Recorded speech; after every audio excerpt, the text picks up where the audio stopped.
Welcome back to the Talent Time Machine, the podcast that takes you on a trip to work in 2050 and asks what the future means for us here and now. I'm your host, Marissa, and today I'm thrilled to have renowned futurologist Dr. Ian Pearson with us to share his insights on what education might look like in 30 years. How might we prepare the class of 2050 to enter the workforce? Technology and AI continue to reinvent our world at a crazy pace, changing our relationship with work, the types of jobs we do, and the way we work. This evolution begs the question, what new skills will be required for humans to thrive in the workforce of the future? And is our current education system evolving fast enough to prepare those born today for this new reality? Together, we'll explore the answers to these questions and more as we take a deep dive into the world of work 2050 with Dr. Pearson.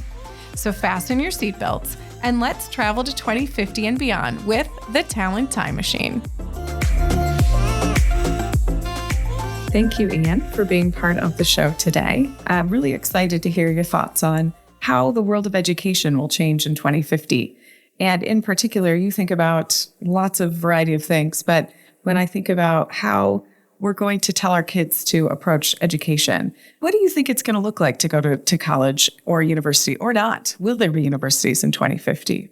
It's a good question. I think an awful lot of things are going to change over the next 20, 30 years. I think having spoken to GPT-4 at length about this, it agrees with me. It seems to have got a lot of my thoughts from the past on this, and it's giving me my thoughts back again whenever I ask it for advice. So it's convinced, as I am, that it's a partnership ahead. And most of the futurists are coming to the same conclusion, that in the future it won't be us or the machines. Sometimes it will, but most of the time it'll be us plus the machines working together so that we get the best of both of us and we're able to give a really good service to whoever our client happens to be at the time. And that's really what it's all about. And that really applies regardless of what your job is. I mean, an awful lot of jobs where the emotional skills are the entire job. Some will be the knowledge, but even if it's just a knowledge-based job, you won't be able to get all of that from AI. The AI will tell you even now that the context is important and understanding how that relates to human culture and political systems and everyday life and experiences. Only humans really understand that from the ground up. So an AI can read about it online, but it hasn't got that first-hand experience of being a human being. And that really is where the partnership comes from. The more advanced the technology becomes, the more it frees us and forces us to just become human beings and to focus on what that really means at its core. That's so fascinating. And I think, we've been saying this since I was in high school, and I'm going to date myself. Back in grade school, when we had the Apple IIe's and we thought everyone needed to be a programmer, that was the path forward. And then we thought everyone needed to be a web designer. If we think about that partnership, what skills do you think we should be investing in now and telling our kids, this is the path forward. This is how you'll have a relevant part in that partnership, not be left behind in that revolution. If you had to give advice to my, say, 8-year-old, what would you say?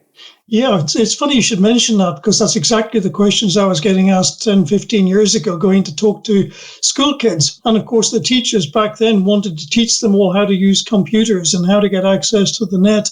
You don't need to teach kids that. They've just grown up with it. They know that from about the age of 2 onwards. So that's not a skill you need to teach in school. And as for teaching them programming, I've always said that why would you need to teach that? By the time these kids leave school, they'll be able to just explain to the computer what they want in ordinary everyday language, and it'll do it for them.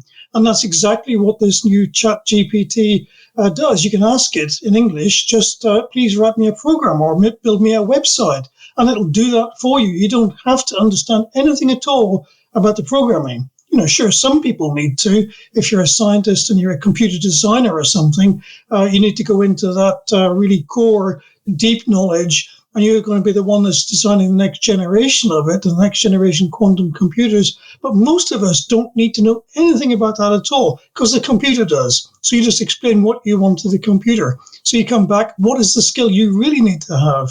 And those skills are the emotional skills, the human skills. We all know what that means. It's dealing with other people as people, relating to them, having empathy, sympathy when necessary, leadership skills, teaching skills, caring skills, being a nurse or a doctor or something. I've always found it greatly amusing that if you go into a hospital at the moment, a top consultant, very well paid, terrible bedside manner, 20, 30 years' time, they'll be replaced by AI connected to a very sophisticated robot. They can be replaced. A nurse, who typically is a sort of a caring profession, comes along and gives you some sympathy, maybe holds your hand if you're going through some pain or something, gives you some nice words. Sure, they're not quite as well qualified as a top consultant, but that job can't be automated. So the nurse is inherently more valuable than the top consultant once all of this takes root. People will need the human skills. They will need to be adaptable, resilient, whatever life throws at them. They're going to have to be able to cope with that. They have to get on with other people. They have to be able to get on with machines as well. But when they're talking to the machines, it's about getting from that machine, how can I help this other human being even better than I could before? What can you tell me that might give me some extra assistance to upskill me so I can be really expert in dealing with this human being? But that's what you'll be doing in 2050. That's what your kids will be doing in 2050. They will be human beings with a best friend who's a very sophisticated AI. That's incredible if you think about the fact that we'll be inseparable. I guess in some ways we're already inseparable from our machines. I have a watch that tells me if I slept last night, and I never take a map with me anywhere I go. So if the learning is all about being human, what does that mean for higher education? The classroom setting is totally ill-equipped to teach those types of skills. So how does learning evolve in 2050 if that's the skill set we're going after? Yeah, it's quite amusing that a lot of the most valuable skills you learn at school or even at university, you learn in the playground at school or in the bar when you're at university and at the parties at university. Those are the valuable skills: how to deal with other people, how to influence other people, how to make friends, how to offer leadership, how to offer compassion when one of your best friends is going through a bereavement or they've got an illness or something like that. How do you go about being a really good person dealing with other human beings? Those are the really important skills, but you still need the rest of the education. So you still need to go to school. You still need to learn how to do mathematics and to study English and to learn about the history of your culture and other cultures. You need to know about the world's religions. You need to know about all sorts of really important things, just the same as we always have. So you have to have that education as a foundation in order to think properly, in order to ask the right questions, to get the best back from the machines when they're giving you their assistance. Otherwise, it's all useless. You don't know what to believe.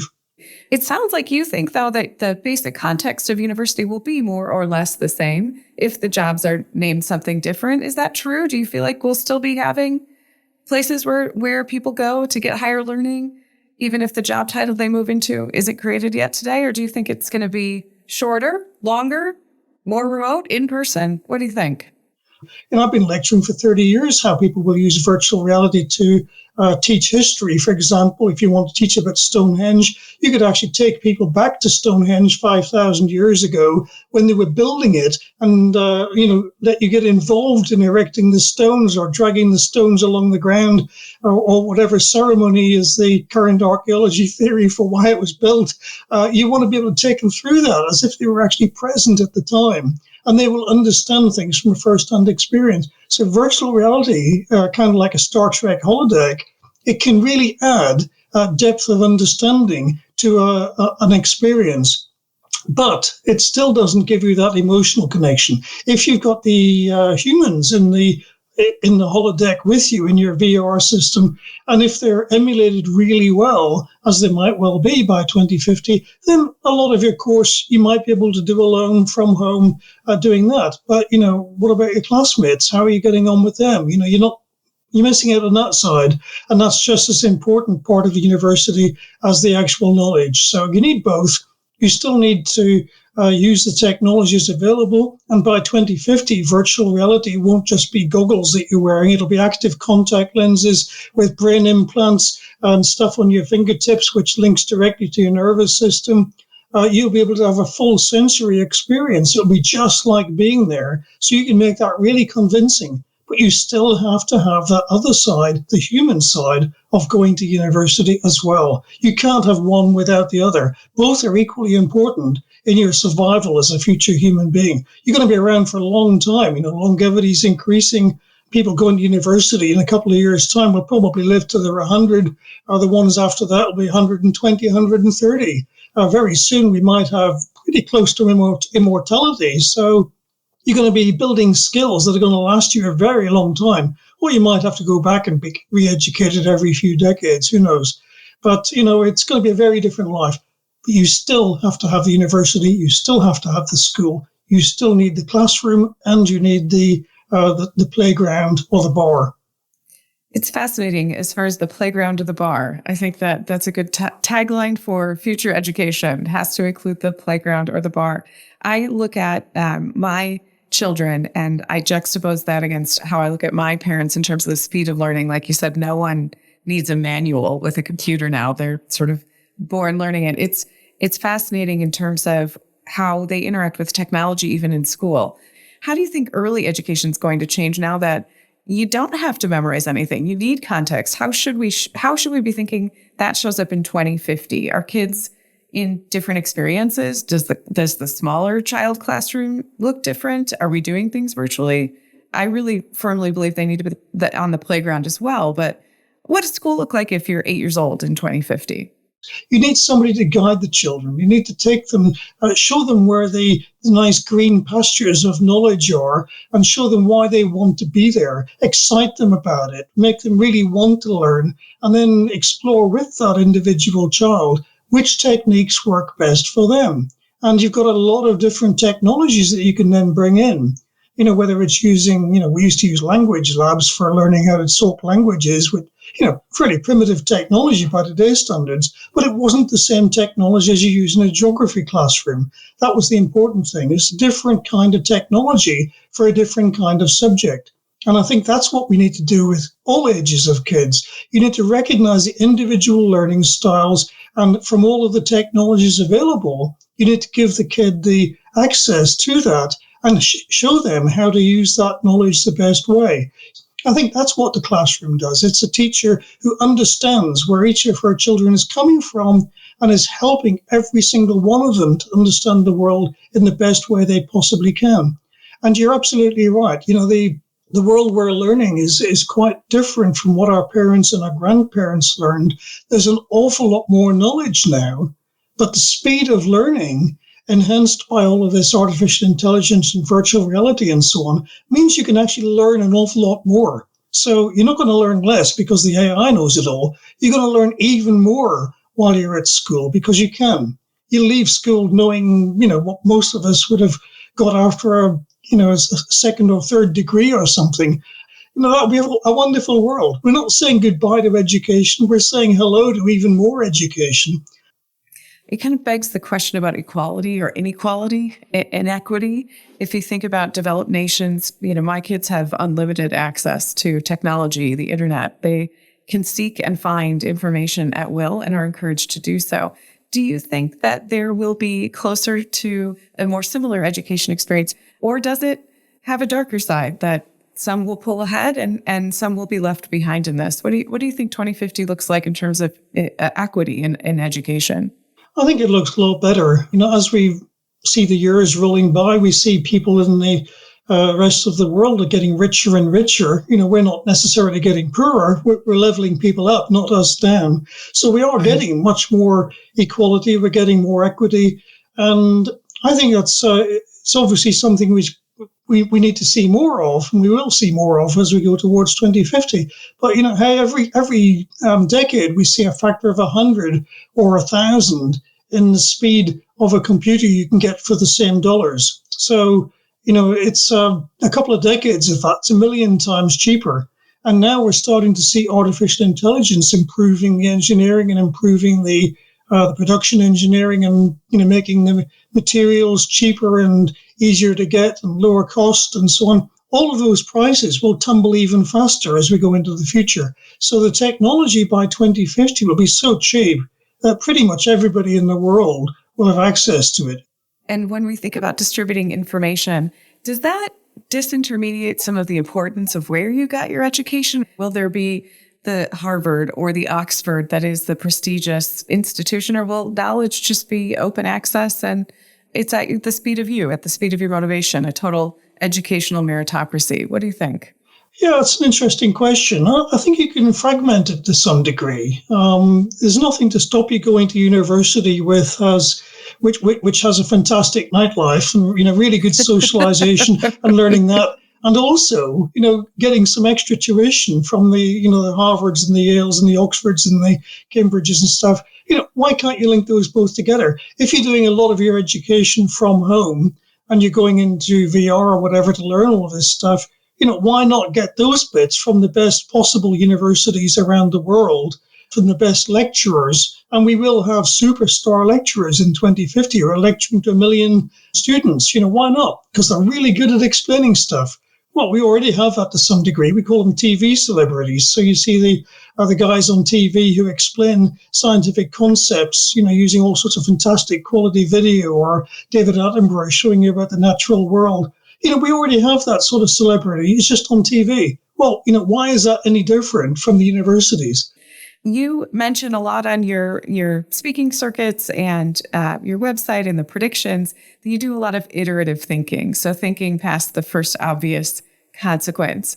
With this dissemination of information, access to information, a new way of learning, meeting children where they're at, what are some unintended consequences you think of how educational change in 2050 that maybe aren't as positive, won't be the glorious future? What are some things we should be really on the watch out for that we don't unintentionally run towards as we evolve as a species with our digital helpers? Unfortunately, all of this wonderful education that gives everybody, brain the size of a planet in terms of the AI holding their hand, but also gives them that education inside of their head. That works for the terrorists and so on too. It works for the bad actors. It works for the future dictators. It gives them the skills that they need to become that dictator, to know what they can do as a dictator, to know what kind of weapon systems they might be able to get and how they might be able to use the latest psychological techniques to, influence their people or terrorize their people or whatever. It works for the bad as well as for the good. Those are the things we should be wary of. But, at the far end of that wedge, you've got quantum computers, which are so much more powerful than human beings. Like you've got 25 pages of zeros in terms of how much more powerful they are than human beings. You can't describe just how smart a future quantum computer might be. And if you're a terrorist or mass murderer and you want some really powerful assistance to teach you how to do this, how should you plot this next mass murder that you're plotting? Well, that sort of computer will be really useful as a tool. We need to guard against that. We need to be aware that people will use these things for bad as well as for good. Not everybody will use this for the benefit of mankind. Some people will use it to destroy the world or to divide everybody or to conquer and oppress people just to get a little bit ahead, just because they desperately want that extra power. There are some nasty people. It's been quantified as about 5 or 6% of the population, probably. That's a lot of people if you're looking at 9 billion people. There's a lot of people out there we need to be aware of. The other thing that's really interesting about education is if we have this pervasive, tech-controlled, and very easily editable history, how do you feel about the universities being a beacon in 2050 for it's almost like the World Health Fund having the original seeds, just in case we engineer our ways into biocrops that eat us instead of us eating them. We can go back to the beginning. Are they holding the kernels of what really happened, or do we even know that anymore because it's so easily overwritable if you have a digital history? Yeah, that is terrifying. I mean, Orwell wrote about this in his book. We've all read it. We all know what can be done. He was very prophetic. It would be really nice if we had some repositories of human knowledge and human history which couldn't be edited, just like the seed banks we're building to protect the genetics. And, we will genetically modify those same species in the future, but it'd be quite nice to keep the originals. I would say the same is equally important for knowledge. We should keep the original works of Shakespeare, not only the sanitized ones with all of the potentially sensitive words taken out. Produce that new version. If you can sell it, well, good luck to you. but let's keep the original as well, because I want to get access to that one, and my kids probably will too. So, let's keep the original knowledge. Universities were given that responsibility to protect knowledge and to develop knowledge. They weren't asked by any of us democratically to remove the knowledge and sanitize it and change it so that future generations, once they realize we've gone too far down this road, can go back and get the originals and bring those back again so we can recover to a sensible position. Because in the future, you've got fantastic AI-based knowledge of how the real world works with fantastic science and technology behind that. But you still need to know where we came from. You still want to know what we knew 100 years ago before we had all of that fantastic stuff. And you need to have that context of, people didn't know about quantum physics and stuff back then. They didn't know about relativity. They didn't know about the internet. And yet they still produce these fantastic works. What can we do with all of this stuff we've got now? You talk about 100 years ago, 1,000 years ago, 2,000 years ago, the basic premise of literature, man versus nature, man versus God. That actually hasn't evolved. And we put different pronouns in, but there are really only a few premises that people are still struggling to work through. So whether the connotation of the words are inflammatory, still need that knowledge and that learning to build upon. Yeah, and things do go in cycles. Yeah, definitely. Yeah, I find it greatly amusing. There's about a 30-year cycle, and a lot of the stuff we're looking at now in computing, the metaverse, it's came and gone already, but it's, the questions it was asking were the same questions we were asking in the IT industry way back in 1991, 1992, 30 years ago. We were asking those same questions. Now we're worried about the ethics of AI and bias and, whether we need to worry about Terminator scenarios and so on. We were worried about exactly those same things 30 years ago in the early 1990s. So a new generation's come along who haven't looked at these ideas before, but they're discovering exactly the same questions as we did, back in our day. And, of course, the technology's moved on, but the questions are still the same. And I suspect that if you go to 2050, the people coming out of university then will have to ask all of those same questions yet again for another generation of technology. Those questions will come and go and come and go. But, I just realized we've left out a huge aspect of future technology here, which is that by 2050, the computers will probably be connected directly to your brain. We're already looking at how we might do that. And people like Elon Musk he's just been declined authority for the time being to do that with humans, but he's already got to that stage where he wants to start doing it with humans. That will happen. It's going to come 5 years, 10 years, whatever. But by 2050, you will have a link in your brain which gives you direct access to whatever the 2050 equivalent to GPT-4 might be. And you will have thought-level access to all of that knowledge and stuff. And then it really does become more difficult to answer those questions we were looking at earlier as to, how much of this do you really need to learn for it actually to be ingrained in your brain, and how much of it is it enough for you to think about it and you know the answer? That's when it really does start to get difficult. It's difficult to draw a boundary there.